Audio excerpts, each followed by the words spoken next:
Serija Na putu za Montevideo će imati 9 epizoda i počinje tamo gde smo stali. Znači od onog momenta kada je Tirke ostavio zvezdu u Rosiji i krenuo u nepoznatom pravcu jugoistočno.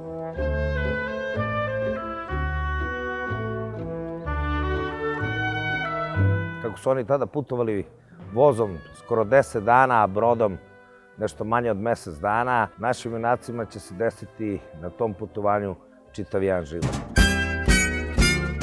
Samo malo, malo bite tako, malo neću jako, malo bite samo na kosa. Ne smem mnogo da vam otkrivam šta će da se desi.